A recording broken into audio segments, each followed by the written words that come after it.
करवा चौथ की व्रत कथा कुछ इस प्रकार है। एक समय की बात है, साहूकार के 7 पुत्र एवं एक पुत्री थी। पुत्री अपने भाइयों की इकलौती बहन थी और इसी वजह से उसे सभी भाई बहुत प्रेम करते थे। एक बार कार्तिक मास के कृष्ण पक्ष की चतुर्थी तिथि को साहूकार की पत्नी समेत उसकी 7 बहुओं और पुत्री ने भी करवा चौथ का व्रत रखा। रात्रि के समय जब साहूकार के सभी लड़के भोजन करने बैठे तो उन्होंने अपनी बहन से भी भोजन करने का आग्रह किया।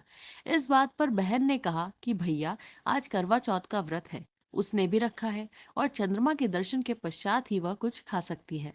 चांद के निकलने पर ही उसे अर्घ्य देकर वो अन्न और जल ग्रहण कर सकती है।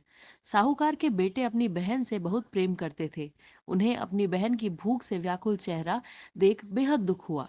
उन्होंने अपनी बहन का यह हाल देखकर उसे ऐसा विचार आया कि यदि चंद्रमा जल्दी ही निकल आए तो उनकी बहन व्रत का पारण कर सकती है। इस वजह से साहूकार के बेटे नगर के बाहर गए और वहां एक पेड़ पर चढ़कर अग्नि जला दी। घर वापस आकर उन्होंने अपनी बहन से कहा, देखो बहन, चंद्रमा निकल आया है, अब तुम अर्घ्य देकर भोजन ग्रहण कर सकती हो। साहूकार की बेटी ने अपनी भाभीियों से भी चंद्रमा के दर्शन देखकर व्रत खोलने को कहा, लेकिन उनकी भाभीियों ने इस बात से मना कर दिया और बताया कि अभी चांद नहीं निकला है, बल्कि उनके भाइयों ने प्रेमवश बहन को भूख से व्याकुल देखकर ही नकली चांद दिखा दिया है।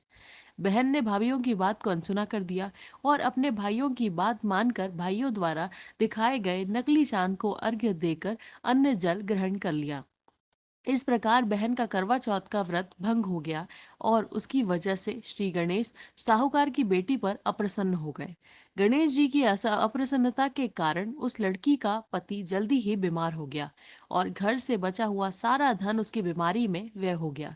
साहूकार की बेटी को जब अपने किए हुए दोषों का पता लगा तो उसे बहुत ही पश्चाताप हुआ। उसने गणेश जी से क्षमा प्रार्थना की और फिर से विधि पूर्वक चतुर्थी का व्रत शुरू कर दिया। उसने विधि से पूजन करके चंद्रमा को अर्घ्य देकर अपना उपवास पूरा किया और वहां उपस्थित सभी लोगों का आशीर्वाद ग्रहण किया। साहूकार की निश्चल भक्ति और श्रद्धा को देखकर भगवान गणेश जी उस पर प्रसन्न हो गए और उसकी पति को जीवन दान दिया। साथ ही उसे सभी प्रकार के रोगों से मुक्त करके धन, संपत्ति और वैभव से युक्त कर दिया। करवा चौथ माता की जय। ऐसी मान्यता है कि करवा चौथ की पूजा तभी पूर्ण मानी जाती है जब पूजा के साथ इस कथा का पाठ किया जाता है।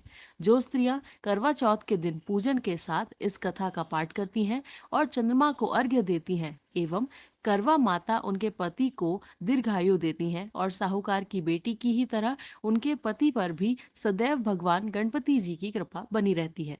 करवा चौथ के दिन इस व्रत को एक कैलेंडर के सामने रखकर ध्यान करते हुए यदि स्त्रियां इस कथा का पाठ करती हैं तो उससे भी कथा सुनाती हैं और उसका सौभाग्य अखंड हमेशा बना रहता है। धन्यवाद।